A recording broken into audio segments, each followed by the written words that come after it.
Here today with Chris Jones, Ilum International Missions Director, and we're just going to talk a little bit about what Ilum Missions is all about and something that we've recently been getting involved in called the Freedom Project, sex industry, freeing people from sex trafficking. So we're just going to chat with Chris. Chris, thank you for being here. I'm delighted to be interviewed by you. A little bit different, isn't it? Normally you're the other side of the camera. Yeah. It's just like, are you nervous? Yeah, it's weird being this side of the camera. Good, I'm pleased. Yeah, it's a good thing to be. Traditionally, what's Ilum Missions been all about? And we were a missions organisation, but what does that mean? What sort of areas have we been involved in traditionally? Well, really, good question, and I think it's always a good question so that we're focused on what we should be doing.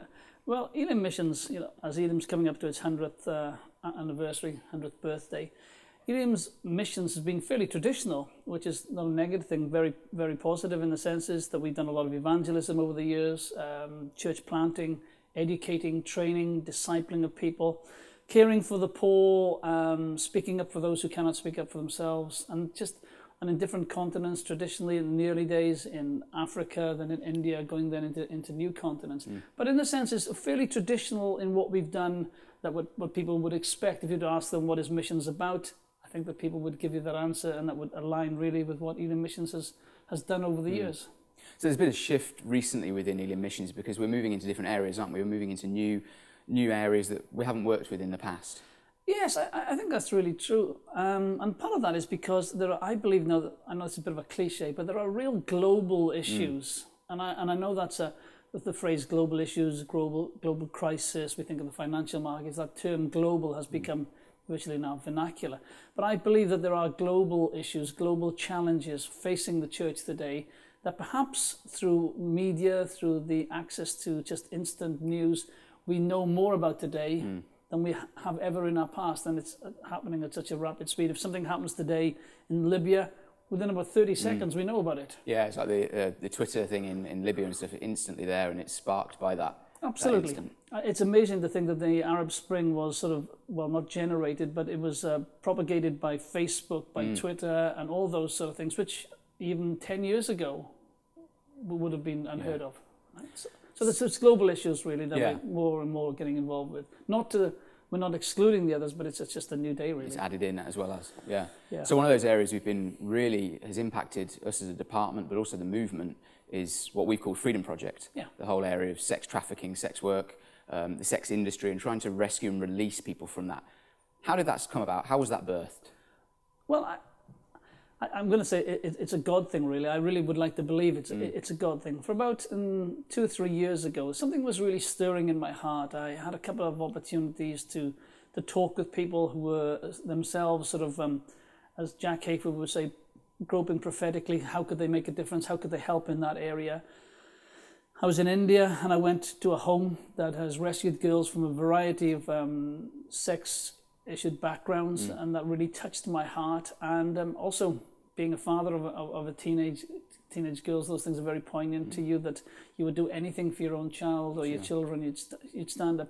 But as we were launching or going into Freedom Project, it seemed as if a number of things came together at the same time, and I would like to really believe that was God's timing, and that what we were looking to do was confirmed through things like CNN got really involved in the whole sex trafficking. Channel 4 did some stuff, BBC did some stuff, a lot of the news links from the BBC website. It's as if everybody was talking about sex trafficking and that whole area, the sex industry. Then the Liam Neeson film, Taken, and it was like things converging together. And we really saw that as a confirmation that what we were doing was just what God would have us do, and we were just walking into it. And I think we're still walking into it, even today, in that sense, is because it's such a huge area, and the more we get involved and understand it, the bigger it seems to be getting. It's just unbelievable. But that's how we really got into it. So how do you see in the current situation? It's obviously a global issue, but how can we why are we getting involved? What is it that we're doing? Well, a couple of things. I think in the sense is that the whole area of rescuing people from sex trafficking and the sex industry, maybe I need just to unpack that a little bit in a few moments. It really has, as I said, it's had a publicity, and I think it's really touched the core of our being and a lot of our people in our congregation.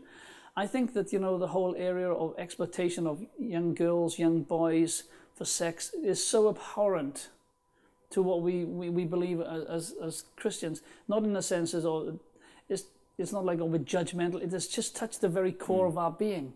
And to see a young child of 4, 6, 8, 10 being used in prostitution and then just jettisoned. And I think it is really, who can't be touched by it? But I think what has happened also in the past is that it's such a huge issue. You know, people will have heard me quote that it's probably the biggest illegal trade in the world, twice the size of Coca-Cola if it was floated on the stock market. And I'm just thinking, wow, what can you do about that? How do you start to do something about that? And one of the things that I believe that we have moved into that has helped people is we term this phrase, as you know, in the department, this bite-size opportunity. And the fact is that a lot of us can't do a lot seemingly against this whole sex trafficking and sex industry, but we've suddenly realized that through Freedom Project, through working in India, Cambodia, Swaziland, and other places, that we now can make a difference. That if you realize that a girl in a Cambodia, you know, when we were in Cambodia together recently, and you filmed, that was in the Freedom Project, we were driving down the street, you filmed that, the girls were lined up, that they may spend, one of those girls may spend a whole evening from 7 till whatever with one punter, and they will get $1 for doing that. You suddenly realize $1.80, my £5, my £10 makes a huge difference. Yeah. And so people have realized, wow, that's it. And I think that has been really instrumental in taking people into it and think, yeah, we can make a difference. So it's more about why can't we get involved rather than why can we get involved? Absolutely. It's more an issue of we've got to get involved. Yes, yeah. I think is that, I know in the old adage, was it William Blake said, all that is necessary for the propagation of evil is the good men do nothing. And I think that people want to do something, but just show me how. Even, you know, like, you can change the world. That's great to hear, or you're a world beater. That's fantastic, but just give me an opportunity or show me how to do it. And I think that this is, we have really walked into this, and this is what the role that God has given us to. Can I just take a couple of seconds and the whole area of sex trafficking, and is that okay? Yeah, unpack what that means. I think what we've deliberately kept Freedom Project within Ilum Missions, in the sense of it's something that we do. It's a global issue. We're not setting it up as an organisation off on a tangent here. It's not going to become more important than anything else we do, but it's important because of just the enormity of what's happening. It's a global issue, and it transcends all our areas, our regions. But one of the reasons that we called it Freedom Project is because it involves the whole area of sex trafficking, but we want to take it a little bit broader than that. Not that it becomes so broad that it becomes absolutely too broad, too wide, too unyieldy, but really that in the sense is, if we can make a difference from a girl that's being groomed for sex in her community in India, and we can rescue her, and we have the wherewithal to do with that, that to me is a totally wonderful thing that we can do and make a difference in her life. Is that strictly sex trafficking? Perhaps it's not. But is she being groomed for abuse and rape and everything that goes with that? And yes, we do need to do something about it. We talk a little bit about Cambodia. Well, we talk a lot about Cambodia in some ways, and I was chatting with our workers there recently, Davy and Esther Allen, really good couple, and just right people for the right time. They had a story of a girl who'd come in from the rural areas for whatever reason. I want to go into that now, but she was working in Phnom Penh, and she thought that she was getting an income. And she thought that her daughter, 4-year-old daughter, was safe back at home living with her parents and the child's grandparents. And she was working in Phnom Penh because she'd been caught up and she'd been rescued. That's a story in and of itself. Then she discovered one day that her 4-year-old daughter back in the country was being raped by the granddad, by this girl's father, whom she had entrusted her daughter to. And so then we were asked, could we help rescue this girl and give her a place in the daycare centre? Yeah, of course. Yeah. Well, I mean, just saying those words, raped by her grandfather, I don't even know how to process that. I don't think I really can. Yeah. So we were able to release some money from the Freedom Project to ensure that she's got a place. Her mum now doesn't have to worry about her. The girl is safe. and I'm only telling you half the details because this is going out to a general public. And to me, so therefore, we're not limited strictly to something that has to go through the grid of sex trafficking, but it's slightly broader. That gives us the freedom to do something like that, and I don't think anybody objects with that. That's why we use the phrase Freedom Project as opposed to something purely specific to sex trafficking. Yeah, because a statistic I heard recently was Western Europe, 90% of prostitutes in Western Europe have been trafficked in some way. So who's to say that they're victims of sex trafficking now, although they may have been in the past, and it's the process, isn't it? And it's because in some ways all those that are involved in it are on a journey, and we're intercepting them or coming into their journey, intersecting with them at different points. Yeah. So, and some of what we're dealing with is cultural, isn't it? Because it's, I know Africa, for example, some of the witch doctors there are saying, rape a young child and your house will be prosperous and you'll be healed and all this kind of stuff. So some of it's cultural as well, isn't it? Yeah, it's very true that in some of the more rural areas that they say if you have sex with a white woman or sex with a child, it'll cure you from HIV/AIDS. Yeah. We're not very long from when a leading prominent politician in South Africa, and if anybody listening to this will know, who will be able to work it out, said that, well, he won't get HIV/AIDS because he would go home after having sex and he'd have a shower so he'd be okay. Yeah. Now he's been diagnosed with HIV/AIDS. Yeah. There is a lot of confusion, a lot of cultural stuff there that needs to be unravelled. Just unpack a little bit, because what we're looking at doing is perhaps a little bit different to what other organisations do, where they go in, all guns blazing, smacking down doors, rescuing women from the back of trucks and all this kind of... We're actually looking at doing something a little bit different, and you speak into that.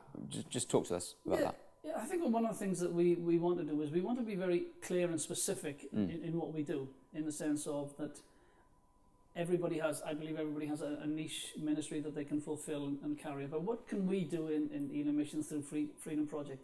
And really, we talked about the whole area of sex trafficking and rescuing.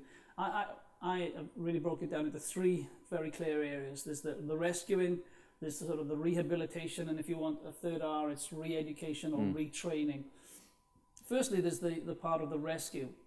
Now, there are really, really good organisations, both here in the UK and overseas, that really are involved with the rescue part.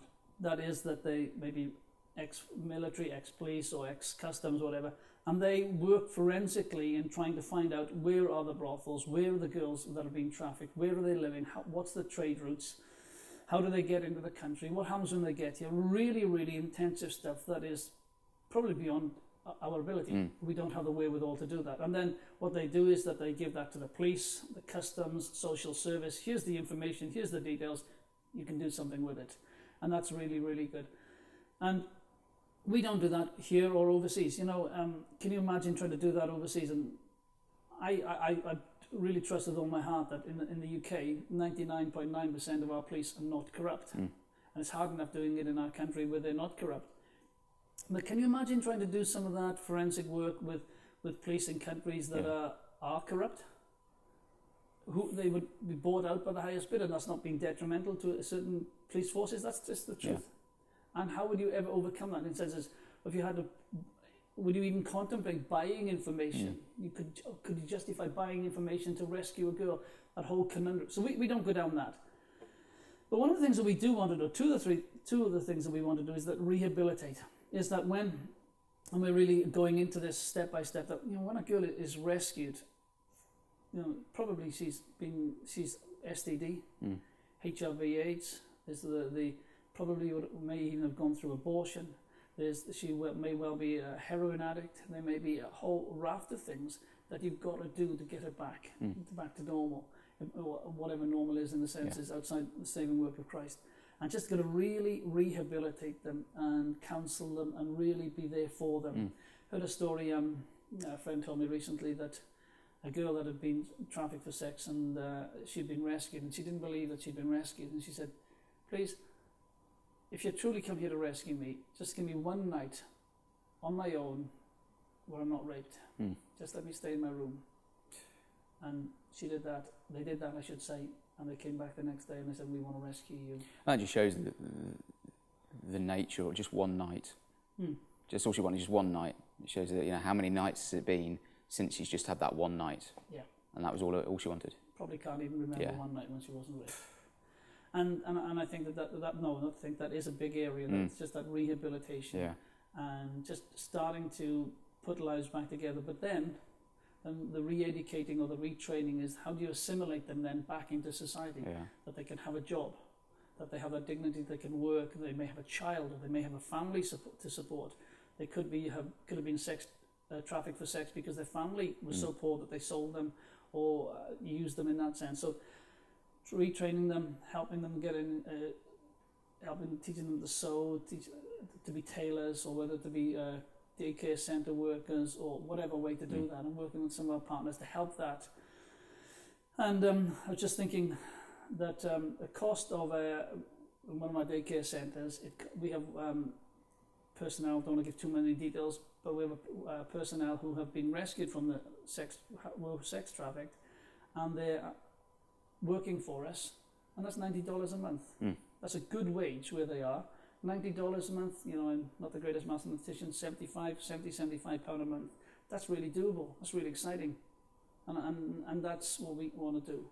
That's just that whole rehabilitate people, re-educate them, retrain them, assimilate them back into the community, and leave to the folks who can do it the rescuing.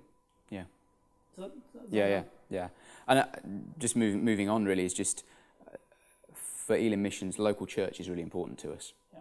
And I guess, how is it that the local church can get involved in this is the first part of the question, but I guess also, are we working it with the local church? How are we doing it with the local church, through the local church, and for the local church? Wherever we're working overseas, we're working alongside local churches. Yeah. Where I'm just thinking of the countries in my mind now, there are local churches that we're working with and we're working through and alongside. So it's based in local church? Based in local churches, so the workers that are going in, that are helping our interlocal church. So that's just so much with our DNA. What we, I believe that this is going to be going out with our first email newsletter to do with the Freedom Project. What we're going to be doing through a variety of communications, but primarily through this Freedom Project email newsletter, is to give churches opportunity how they can help as individuals, or the churches can do something corporately and can make a difference like that. And because you see, part of the difficulty with the whole Freedom Project or the whole sex trafficking is it's not something that you can send a lot of teams to, because there's anonymity has got to be kept, and sometimes you've just got to take a step back and leave it to the people who are on the ground, the local church. But we can, I'm just pausing. I'm going to give an example. This is not meant to shock. This is just the reality. We were in a meeting recently that we were talking with. One of the areas that we're going to be looking to go into is into the Congo. And some of the horrors, you know, statistics, again, they don't say everything, but they do tell a story. For every hour, the 48 rapes happen in Congo. UN acknowledge it as the rape capital of the world. Yeah. Just the reality of when a woman is raped in multiple times, or when she's gang raped or whatever, her body can pack down. Her body can become so damaged that it can pack in and stop working, and just she becomes incontinent, and just the whole body, the uterus gets damaged and can be exposed. It's horrendous. But to pay for her to have an operation, to pay for the surgeon, for the nurse, for the operation, and then pay for her to have care and to be put back into the community for 6 months after, comes to something like £375. A life put back together with a first-class surgeon, first-class medical help, in a clinic, run by Christians in a local church, then 6 months at something like $20 or £20 a month to make sure that she's recovered, taken care of, back into work. £375. Yeah. And they say you can't put a price on life. Yeah. You can give somebody a life for 370 quid. Absolutely. Wow. Absolutely. And that's what a church can do, or a youth group, or a lifelink group, or just a coffee morning, or just an individual. You know, write out 300, whatever that is. Yeah. And that's what we're going to be doing through the newsletter, to give people more and more opportunities, come back to this bite-sized opportunities, so that we can make an absolute difference in those situations. So those are what we're going to be doing. I think we're very open and honest and say that this is beginning stages of something. We're still sort of step by step going into this. And so I guess today, as we speak right now, how can people get involved? And how do you see it progressing, and how can people get involved today? Oh, good question. One of the things that we are asking people to do is to sign up to the newsletter. If or they can do it, you can tell people how to do it through Facebook or Twitter, or through you can do that. But basically, sign up and tell us that you want to be involved. Tell us that you want to help in those situations. I think that by signing up, by praying, the old adages are so true. By signing up, getting informed, by praying, by telling people. I think we need to tell the story. One of the things that we want to do is to to educate people with these facts and figures and statistics, so that they can talk with people about it. That we can tell the story of how hellish this work really is. That it's not under some false veneer. That it's actually out there telling people. I've got unsaved friends who are as passionate about this as I have Christian friends who want to do it. And obviously this fundraising. And one of the whole areas that, this is a huge area, and as I speak it, I just think, gosh, I'm not sure how this is going to evolve, but the whole area of being involved in the UK in this sort of way. A lot of people have come to me and said, Chris, how do we get involved? And that's probably how we're going to unpack, that's what we're going to unpack over the summer, really. Yeah. What's that mean in the UK? Because it's a global issue, as I said, transcends nations and continents. So I would really love people to have a passion for what they can do overseas, but also have a passion for their own situation, for their own town, but we're going to keep giving information out through this e-newsletter. Great, fantastic, thank you. Excellent. And did you enjoy it? It was a new experience to be in front of the camera, and I thoroughly enjoyed it. Cheers. Thank you.